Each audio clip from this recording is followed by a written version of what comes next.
Números 15 e Neemias 13. Nós iremos continuar essa exposição que temos feito de Neemias 15, dos versículos 32 ao 36, e a seu tempo iremos fazer a leitura de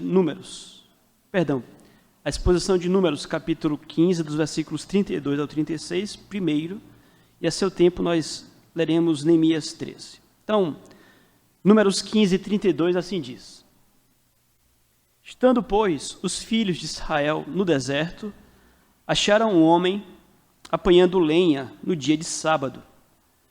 Os que o acharam apanhando lenha o trouxeram a Moisés e a Arão e a toda a congregação. Meteram-no em guarda, porquanto ainda não estava declarado o que lhe devia fazer. Então disse o Senhor a Moisés: Tal homem será morto.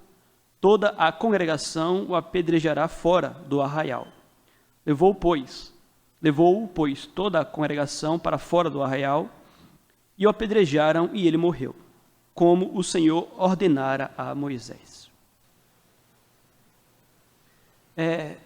Na medida em que estamos envolvidos com o povo de Deus, quando recebemos o batismo, ou mesmo quando crescemos na igreja, nós somos paulatinamente ensinados da importância de cultuarmos ao Senhor aos domingos, de guardarmos o dia do Senhor.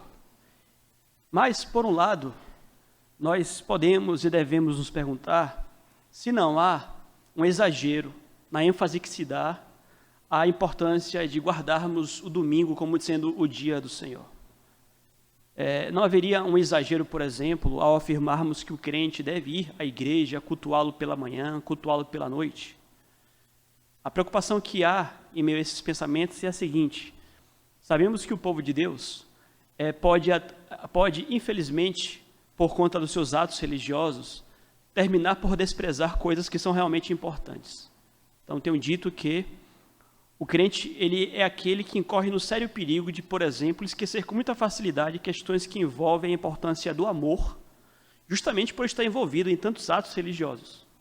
Então, na sua cabeça, porque ele está envolvido em atos religiosos, ele pode, talvez, relaxar no que diz respeito à importância de pensar o amor, de viver o amor. Então, nunca é demais, por exemplo, nós voltarmos a falar sobre a importância do amor. Então, vejam que a pergunta se não haveria um exagero com respeito aos atos religiosos dominicais, vejam vocês que essa pergunta não é uma pergunta sem razão. Temos tido muitos maus exemplos de crentes que frequentam a igreja, estão em cultos. No entanto, o seu procedimento não parece ser o de um real cristão. Então vejam vocês que a pergunta ela é muito pertinente. Devemos realmente colocar tanta ênfase assim no domingo, nos cultos matutinos, cultos vespertinos? Temos realmente uma obrigação assim de respeitar o domingo como sendo o dia do Senhor? Eu já me antecipo aqui para dizer o seguinte: sim, apesar dos maus exemplos, apesar das negligências com respeito ao amor, há, da parte de Deus, o ensinamento de que o crente, o cristão, precisa, sim, respeitar a santificação de um dia para Deus. E nós vamos aprender acerca disto na passagem que acabamos de ler, mas para aqueles que não estiveram aqui hoje pela manhã, nós já iniciamos a exposição dessa passagem e pela manhã eu já fiz bastante explicações sobre esse episódio aqui. De manhã nós falamos não tanto acerca da lei do sábado em si, mas explicamos como os judeus, de modo especial, falharam terrivelmente na correta interpretação do que queria dizer ao Senhor com a lei do sábado. E nós vimos como Jesus Cristo, ao vir a este mundo, ele teve que abordar este problema de frente. Nós vimos que, frequentemente, o Antigo Testamento é rejeitado e mal utilizado, justamente porque nos deparamos com passagens difíceis como estas, onde as pessoas, por preguiça, por negligência com respeito ao estudo, acabam fracassando na correta interpretação das leis do Senhor, e aí, nesse sentido, ou fazem um mau uso do Antigo Testamento, ou acabam por negligenciá-lo no seu viver. Então, nós vimos hoje pela manhã como os judeus fracassaram, porque eles não entenderam bem qual era o espírito por trás da lei do sábado, das proibições que Deus deu ao seu povo. Eles não entenderam muito bem o coração por trás da lei do Senhor. Então, quando Cristo esteve aqui entre nós, por exemplo, ele foi condenado, ou ele foi julgado e condenado como aquele que violou o sábado, porque, por exemplo, em dada ocasião, ele estava com seus discípulos, com fome, era um sábado, e eles colheram espigas de milhos e comeram. E nós vimos que as proibições aqui escritas, elas precisam ser bem interpretadas. O Senhor havia dito ao povo, olha, não peguem lenha, realmente, não acendam fogo no sábado, mas estas leis estavam atreladas a um escopo maior por trás, que mostrava o propósito de Deus, de que o povo separasse do seu labor comum, do dia a dia, para realmente focar mais na meditação em Deus e no culto a Ele. O ponto é, eles não deveriam, por exemplo, no dia do Senhor, entregar-se aos afazeres domésticos, como nos outros dias da semana, que são dias quaisquer. O dia tinha que ser santificado, o dia tinha que ser especial, mas isso não queria dizer que, numa emergência, no caso em que, por exemplo, eles precisassem agir com misericórdia, que não pudesse acender um fogo. Então falamos como Jesus Cristo, ele veio não ignorar a lei do sábado, mas ele veio dar a correta interpretação dela. Importante esclarecer isso, em especial para aqueles irmãos que aqui estão, mas não estiveram hoje pela manhã.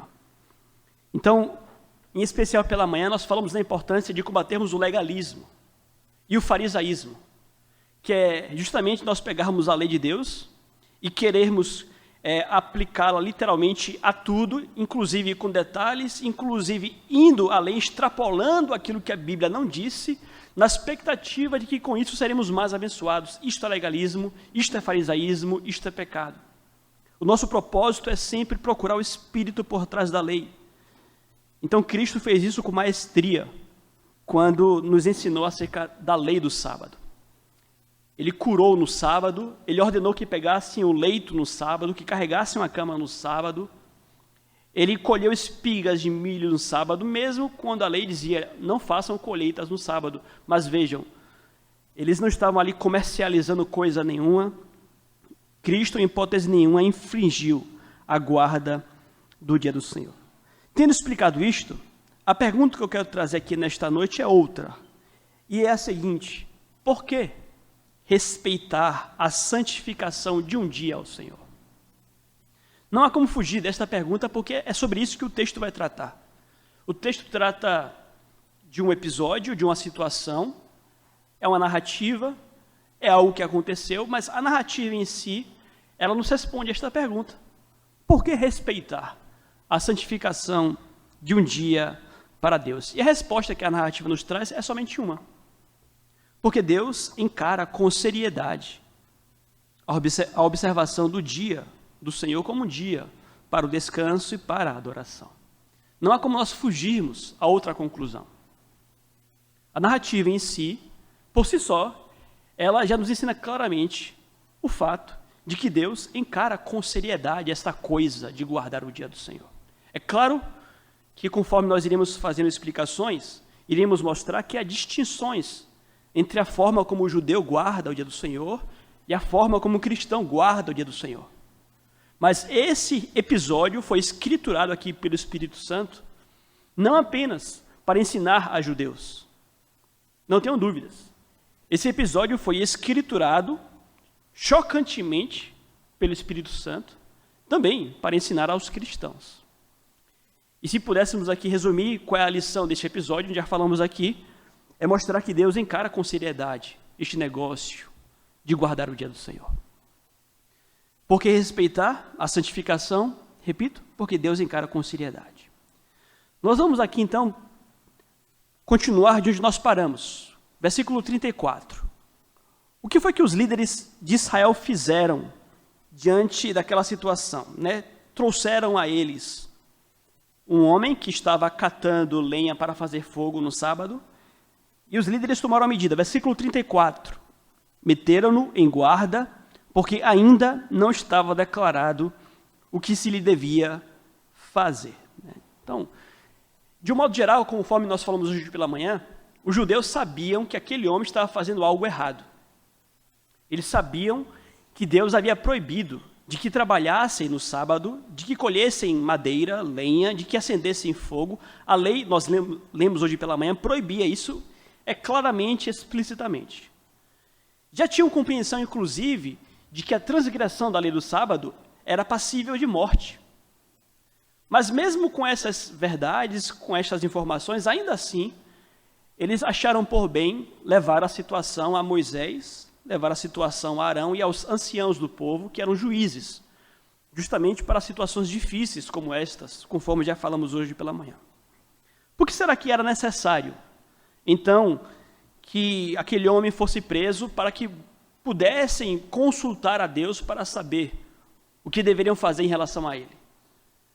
E algumas possibilidades, né? Ainda que a lei trouxesse informações claras, a possibilidade de que consultassem a Deus, porque talvez não soubessem de que forma, por exemplo, aquele homem deveria ser executado, é uma possibilidade.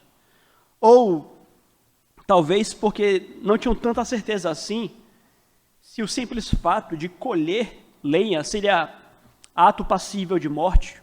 O texto, conforme nós lemos, falava em acender fogo. Mas, obviamente, quem está a colher lenha tem um propósito de acender fogo. Talvez tivesse essa dúvida ainda, se o recolher lenha seria motivo suficiente para que alguém fosse condenado à morte.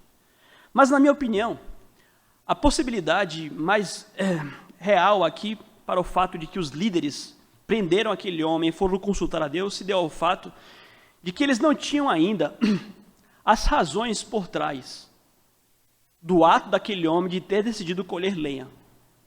Qual é o ponto aqui? Conforme eu disse hoje pela manhã, poderia acontecer uma situação de um judeu piedoso ter decidido colher lenha para acender um fogo, mas por uma boa motivação. Poderia haver a possibilidade daquele homem ter juntado lenha e acendido o fogo no sábado com um propósito de misericórdia, por exemplo. Digamos que para esquentar uma água, conforme foi dito, porque o seu filho estava doente.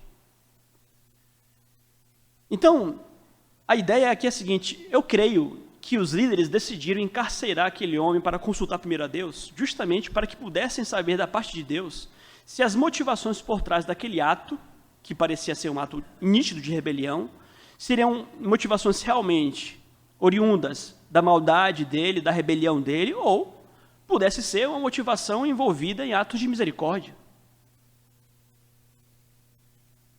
Imaginem vocês, por exemplo, que Cristo, como foi dito, esteve a colher espigas de milho. Mas vejam, ele não estava a colher espigas de milho com o propósito de comercializá-las. Não era comércio. Mas qualquer pessoa que passasse e enxergasse aquele bando de discípulos colhendo milho, talvez pensasse que fossem trabalhadores numa colheita. Então, eventualmente, nós não temos aqui todos os fatos à nossa disposição. Há necessidade de uma investigação. E se fosse investigar, por exemplo, a situação de Jesus e dos discípulos, iam descobrir que não, eles não estavam ali a trabalhar para ninguém, estavam simplesmente saciando a fome.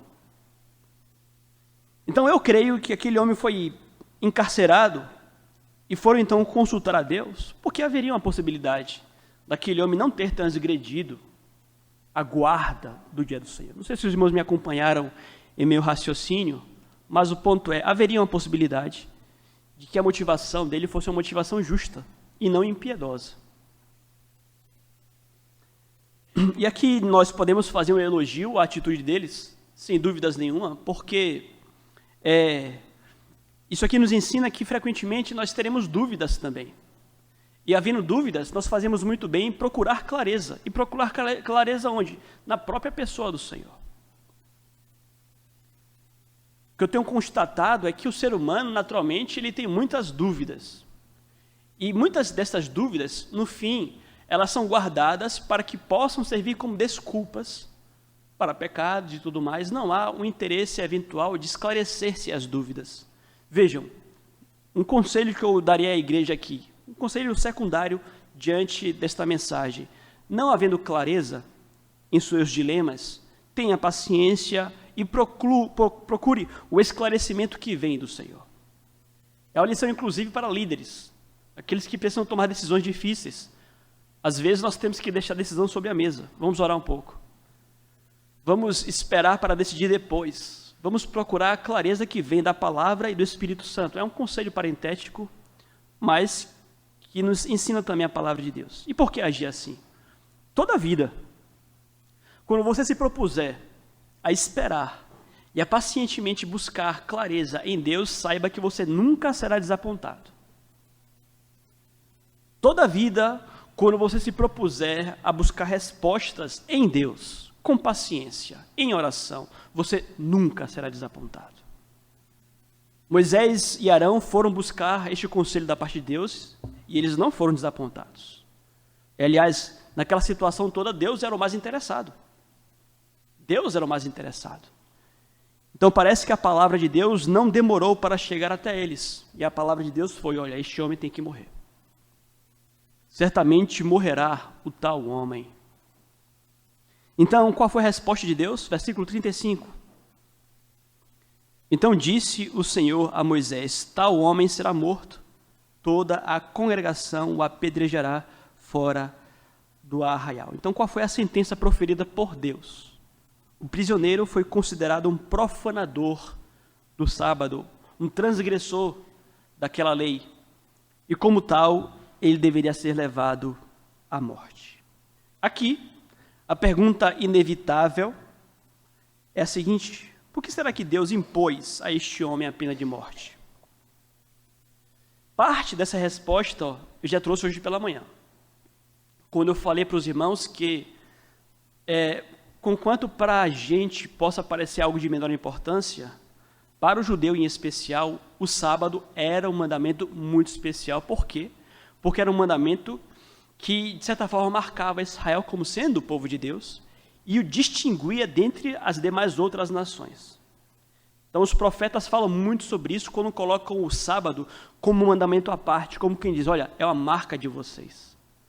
O povo de Deus, ele é marcado, ele é distinguido justamente porque eles guardam o sábado. Então, como eu falei hoje pela manhã, enquanto o mundo inteiro trabalhava de domingo a domingo, de sábado a sábado, em Israel e em Jerusalém, as portas fechavam. Ninguém trabalhava. Era o único lugar do mundo onde o povo não trabalhava para ir à sinagoga, às sinagogas ou ao templo para adorar ao Senhor.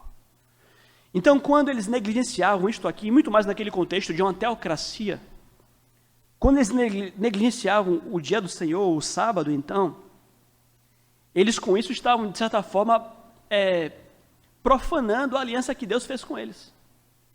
É como quem dissesse assim: olha, Senhor, eu faço pouco caso, eu não me importo muito se o Senhor quer ser o meu Deus e quer que eu seja o seu povo, está em aliança conosco. Então, falamos pela manhã que a lei do sábado para os judeus, ela era particularmente importante. Tanto é que, quando o povo vai para o exílio e Deus levanta os profetas para denunciar o pecado do povo, os profetas, eles são um tanto repetitivos para dizer: olha, uma das razões pelas quais vocês estão sendo levados cativos é porque vocês profanaram o dia do Senhor.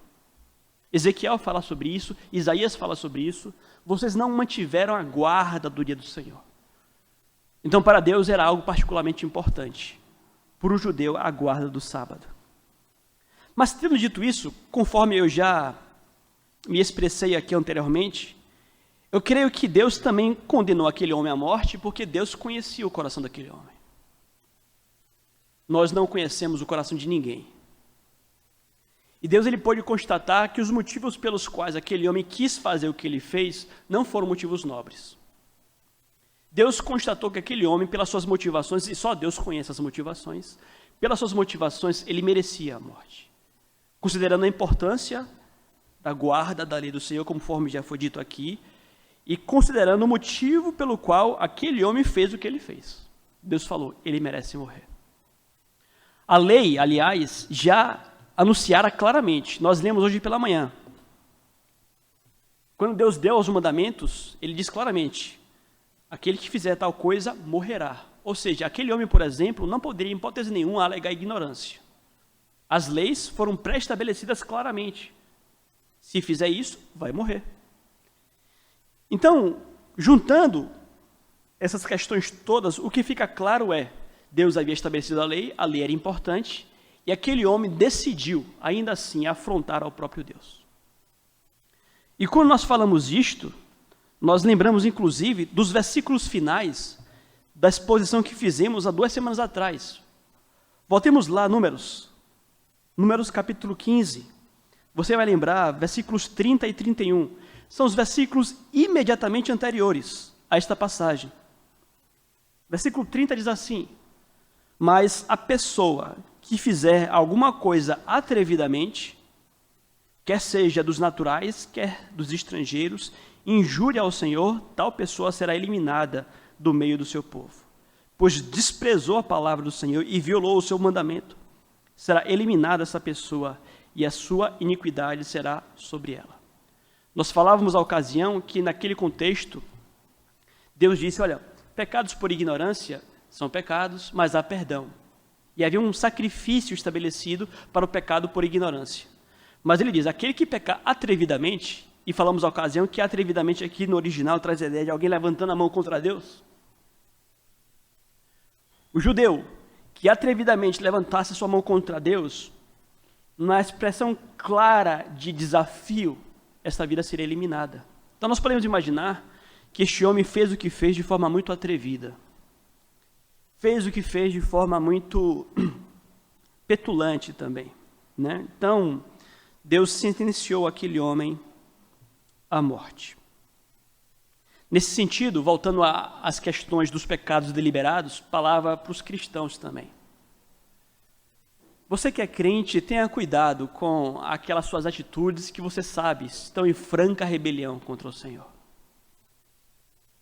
Já testemunhei para os irmãos que, como pastor, frequentemente tenho que aconselhar ovelhas que estão em pecado. Abrimos a Bíblia, mostramos na Bíblia, está aqui, querido, é pecado. Ah, pastor, eu sei que é pecado, mas eu vou fazer assim mesmo.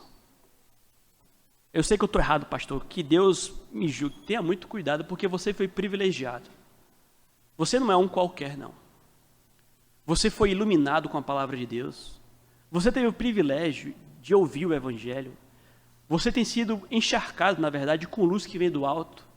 E na medida em que você é mais abençoado, você é mais responsabilizado. Você não pode bater na mesa e dizer, vai ser do meu jeito. O pagão, lá naquele contexto, os estrangeiros, eles poderiam profanar o sábado, eles proferiam, mas o judeu, eleito, escolhido, separado, congregado, iluminado, a mesma coisa com respeito ao crente. Então, no nome de Jesus, em hipótese nenhuma, abra sua boca ou mova o seu coração nesse sentido. Eu sei que é pecado, mas eu vou fazer assim mesmo. Muito cuidado, viu? Com respeito a isso, por exemplo, para que vocês não pensem que é coisa da minha cabeça, Hebreus, capítulo 10, 28, diz assim, sem misericórdia, ouçam, sem misericórdia morre pelo depoimento de 2 ou 3 testemunhas quem tiver rejeitado a lei de Moisés. O caso desse homem. De quanto mais severo castigo julgais vós, será considerado digno aquele que calcou aos pés o Filho de Deus e profanou o sangue da aliança, com o qual foi santificado e ultrajou o Espírito da graça. Em outras palavras, se Deus foi rigoroso com eles, Deus será mais rigoroso com quem é crente, com quem conheceu o Evangelho, e mesmo conhecendo o Evangelho, deu as costas ao Evangelho, porque profanou o sangue de Jesus. Não há outro evangelho para a salvação. Não há outro evangelho para arrependimento de pecados. Você já conhece o evangelho. Você já conheceu a sua salvação. Cristo morreu na cruz pelos seus pecados. Você conheceu a sua salvação, mas ainda assim você vai pisar no sangue de Jesus?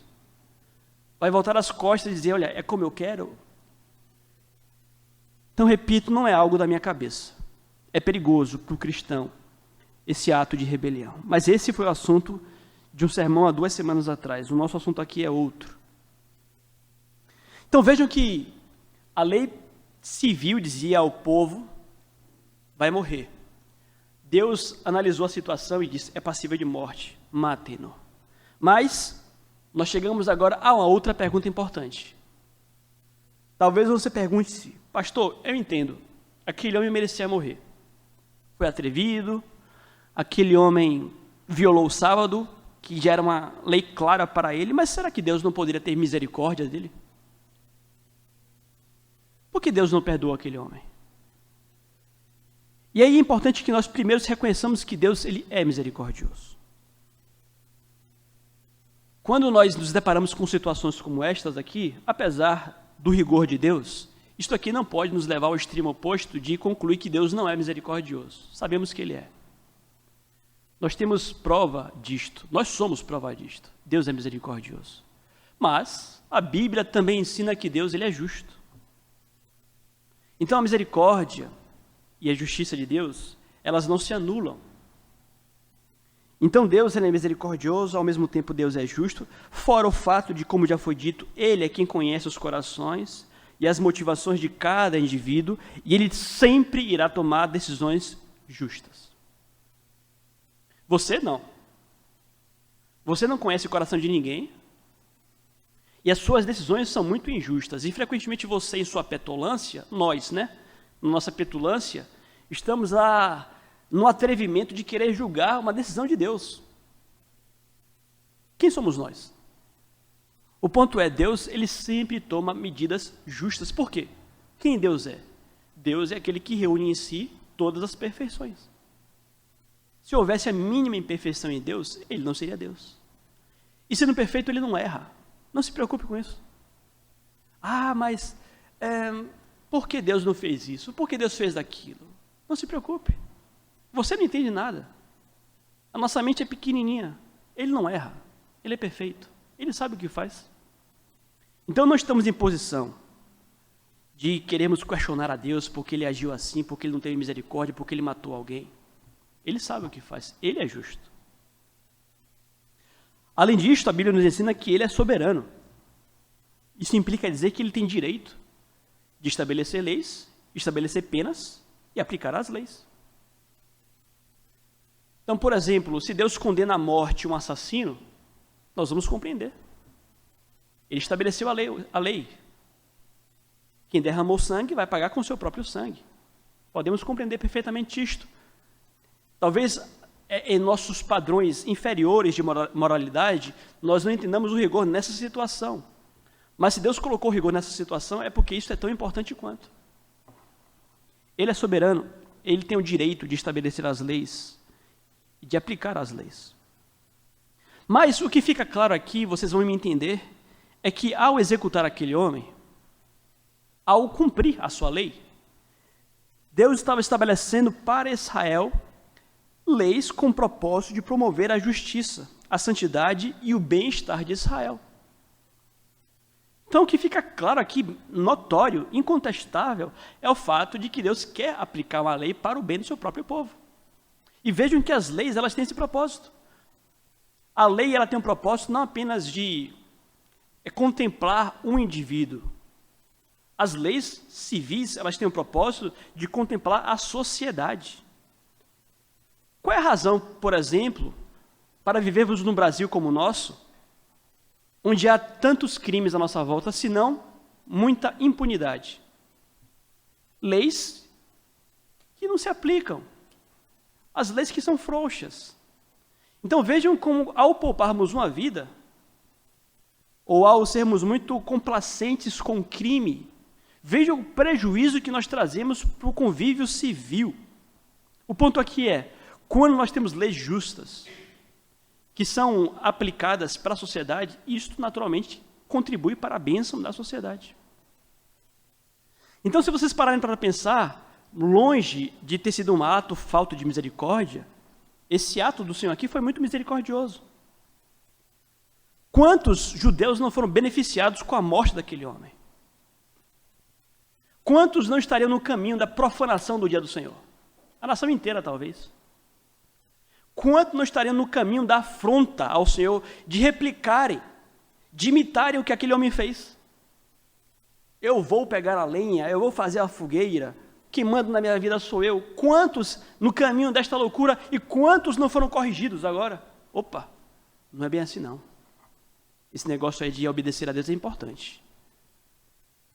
Uma sociedade, um povo abençoado por uma lei que foi colocada e aplicada.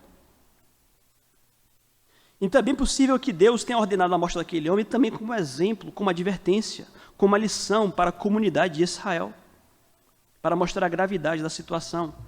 E repito a vocês, meus amados, o Espírito Santo escriturou esta passagem aqui não apenas para o aprendizado dos judeus, mas dos cristãos também. Uma outra questão interessante, a natureza da morte. Aquele homem morreu sob pedras. Ele morreu apedrejado. E você pode perguntar assim, pastor, será que ele não poderia morrer de uma forma mais tranquila ou talvez de outro modo de execução? Morrer apedrejado, por que será que ele morreu apedrejado? E esse era o tipo de pena que envolvia toda a comunidade.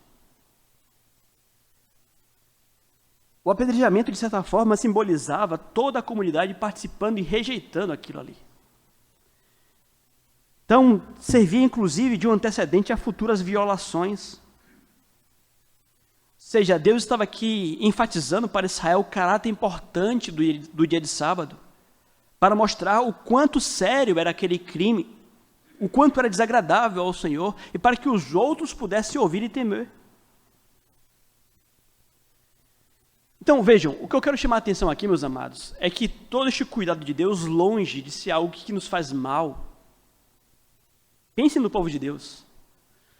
Toda esta atenção de Deus para fazer com que o povo pare um dia na semana, pare os seus afazeres, deixe de lado a busca pelo dinheiro, deixe de lado os seus prazeres pessoais, todo esse cuidado de Deus para que o povo respeite o dia do Senhor, longe de ser algo ruim para o próprio povo, é algo que só vem para somar, é algo que só vem para abençoar.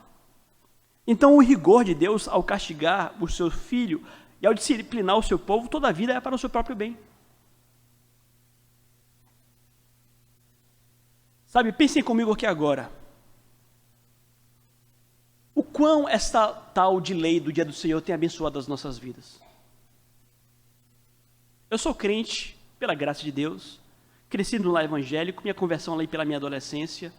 O que seria de Jean se não fosse esta lei imposta por Deus a ele, de que aos domingos ele estivesse na igreja com o povo de Deus para adorá-lo? Onde que Jean estaria hoje? Sem dúvidas, eu fui muito abençoado pela lei de Deus que me diz, é assim, Jean. Fora o fato, pensem comigo, que nós somos o povo, como nós lemos aqui no Salmo 96, chamado para o culto. Nós fomos criados com que propósito? Fomos criados para a glória de Deus. Então, quando nos reunimos aqui e glorificamos a Deus, em última instância, nós estamos cumprindo o propósito ao qual nós fomos criados. Fomos criados para a glória de Deus. E no que fosse depender das nossas opiniões e maldades, nós iríamos trabalhar segunda, terça, quarta, quinta, sexta, o culto ao Senhor, talvez, quando tivermos um tempinho aí. O tal de viver para a glória de Deus, talvez. Este é o propósito para o qual nós somos criados. Então vejam, culto ao Senhor não é algo de menor importância, não é. Deus sempre levou a sério esse negócio de culto do seu povo. Então repito o que eu falei aqui na introdução, temos exemplos negativos de homens e mulheres presos numa religiosidade morta, não amam, não praticam amor, não vivem um perdão. Pessoas amarguradas, crentes que se dizem crentes amargurados, que estão aqui chorando, levantando a mão, maus exemplos com certeza, mas esses maus exemplos em meio ao cristianismo não anulam o fato de que culto ao Senhor, dia do Senhor, é algo que de certa forma marca o povo de Deus. Então, quando Deus tem todo este zelo em relação ao seu povo ali, Deus está cuidando do seu povo. Meus queridos, meus filhos, vocês foram criados para isso, não sigam por outro caminho. É bênção para vocês. Pastor, mas eu não preciso ir para a igreja não. Eu fico em casa mesmo, eu vou ouvir uma mensagem na internet. E é só ladeira abaixo. Você sabe disso. É só ladeira abaixo. Querendo ou não, é aqui com os nossos irmãos que nós temos a nossa fé fortalecida, de manhã e de noite. A pregação da palavra. Não precisa não. É bobagem, é ato religioso, não, é o propósito para o qual nós somos criados, culto ao Senhor. E em matéria aqui do rigor de Deus, vocês vão lembrar de outras passagens que replicam a mesma coisa. Estão lembrados da história de Nadab e Abiú, os filhos de Arão? Eram sacerdotes. Estavam começando o ofício sacerdotal, sacrificando ao Senhor, mas inventaram de levar fogo estranho. Um culto ao Senhor como Deus não prescreveu. Um culto ao sabor das suas próprias criatividades. foram fulminados por Deus. No início ali. Fulminados por Deus, justamente para que o povo entendesse que o culto é coisa séria. Nadab e Abiú. Uma outra situação parecida. Estão lembrados de Ananias e Safira? Novo Testamento. Começando também. Ananias e Safira, diz a palavra que havia uma igreja pujante, com muita comunhão, os irmãos estavam vendendo suas propriedades para abençoar a vida de outros, pegavam os valores e depositavam aos pés dos apóstolos. E lá estão Ananias e Safira. Vendem um terreno, mas mentem. Vendem por X, mas dizem que venderam por Y. E vão e entregam um valor fictício, mentiroso aos apóstolos. Mentem ao Espírito Santo. E são fulminados, são mortos. E diz-nos as passagens que o que aconteceu, aconteceu para que o povo viesse a temer. É Deus cuidando do seu povo. Vejam vocês que Deus, didaticamente, ele corrige mas frequentemente ele expõe, inclusive quando são pecados públicos, correções públicas, para que publicamente o povo possa colher dessas lições também. Então, de tempos em tempos, é muito bom quando Deus faz isso entre nós. É muito bom quando Deus ele pesa a mão entre nós, para que o nosso coração possa se encher novamente com aquele santo temor pelo Senhor. Vejam, eu quero pedir que vocês abram agora suas Bíblias em Neemias 13. Eu sei que estamos avançando aqui. Quem tiver aí com suas pálpebras pesadas, pode pegar um copo d'água.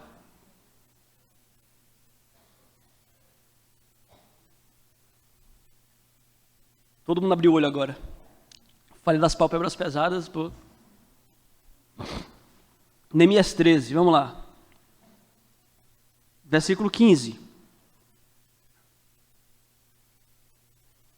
Naqueles dias, vi em Judá os que pisavam lagares ao sábado e traziam trigo, que carregavam sobre jumentos, como também uvas, vinho, uvas e figos, e toda sorte de cargas, que traziam a Jerusalém no dia de sábado. Protestei contra eles por venderem mantimento neste dia. Também habitavam em Jerusalém tírios, que traziam peixes de toda sorte de mercadorias, que no sábado vendiam aos filhos de Judá e em Jerusalém. Contendi com os nobres de Judá e lhes disse: que mal é este que fazeis profanando o dia de sábado? Acaso não fizeram nossos pais assim? E não trouxe o nosso Deus todo este mal sobre nós e sobre esta cidade? E vós ainda trazeis ira maior sobre Israel, profanando o sábado? Dando já a sombra às portas de Jerusalém antes do sábado, ordenei que se fechassem e determinei que não se abrissem, senão após o sábado. Às portas coloquei alguns dos meus moços, para que nenhuma carga entrasse no dia de sábado. Então os negociantes, os vendedores e toda sorte de mercadorias pernoitaram fora de Jerusalém, 1 ou 2 vezes. Protestei, pois, contra eles e lhes disse: por que passais a noite defronte do muro? Se outra vez o fizerdes, lançarei mão sobre vós. Daí em diante não tornaram a vir no sábado. Também mandei aos levitas que se purificassem e viessem guardar as portas para santificar o dia de sábado. Também nisto, Deus meu, lembra-te de mim e perdoa-me, segundo a abundância da tua misericórdia. Explicando o texto. É um texto pós-exílico. O povo já havia sido feito escravo, voltou do exílio, e quando voltam do exílio, eles passam a repetir os mesmos erros que os levou ao exílio. Dentre eles, por exemplo, não estavam guardando o dia do Senhor. O texto fala de comércio. Estavam abrindo as portas, vendendo, comprando no sábado como se fosse um dia como outro qualquer. E Neemias fala: não é possível. Vocês foram para a Babilônia por conta disso. Vocês foram levados cativos e agora estão cometendo o mesmo erro. E aí Neemias, que é governador, ele dá ordem: fechem as portas na sexta. Ele coloca os seus moços lá, inclusive. Ele manda fecharem as portas de Jerusalém. Ele tem autoridade para isso, ele é governador. E mesmo assim, mesmo mandando fecharem as portas, ele notou que os comerciantes estavam dormindo nas portas. E ele volta-se para ele: olha, eu estou aqui protestando contra vocês. Por que passais a noite defronte do muro? Se outra vez o fizerdes, lançarei mão sobre vós. É como que, se você dormir aqui de novo, eu vou dar uma surra em vocês. Vejam que é um outro contexto. Aqui, esses homens transgridem o dia do Senhor, mas não são sentenciados à morte. Por quê? É uma questão de ordem civil. Já não são mais uma teocracia. Passaram pela monarquia, estão agora, inclusive, sob o domínio do Império Persa ainda. Então, vejam que, do ponto de vista civil, as coisas podem mudar. Aqueles homens não seriam condenados à morte, mas ainda assim, Neemias trata com eles acerca da transgressão do dia do Senhor. Ele toma medidas, inclusive ameaça bater neles. Qual é o ponto aqui? A mesma coisa acontece com respeito ao povo de Deus hoje. Há questões de ordem cerimonial com as quais nós não estamos mais obrigados. Mas as questões de ordem moral permanecem. A ideia principal, por exemplo, de nós separarmos tempo para meditar em Deus, cultuarmos ao Senhor, a ideia de nós descansarmos do trabalho, quem trabalha de domingo a domingo está em pecado, e a ideia de nós darmos descanso aos nossos empregados. O patrão que, porventura, hoje não, mas porque nós temos as leis trabalhistas que protegem os empregados, mas nem sempre foi assim. O patrão que obrigava o seu funcionário a trabalhar de domingo a domingo estava em pecado, claro. Então a lei de Deus vai dizer, olha, você não pode fazer assim. Você tem que descansar do trabalho. Pare de trabalhar. Chega. E quando você obedece a Deus, nisto também você está dando o seu voto de confiança nele. Ah, Senhor, mas vai faltar dinheiro para as contas, você confia em mim ou não? Você tem fé ou não? Quem é que provê o pão na sua mesa? É o seu trabalho? É o seu suor ou o Todo-Poderoso? Então, as questões permanecem até hoje. O que é óbvio, nós não iremos, por exemplo, aqui, apedrejar a ninguém que não mais guardou o dia do Senhor, mas o dever moral permanece. Então, com respeito a isso, vejam, a sociedade muda, a forma de governo muda, a pena pode mudar, mas as questões de ordem moral permanecem. Então o texto vai terminar, voltando lá a Números, capítulo 15, dizendo o seguinte, versículo 36. Levou-o, pois, toda a congregação para fora do arraial e o apedrejaram.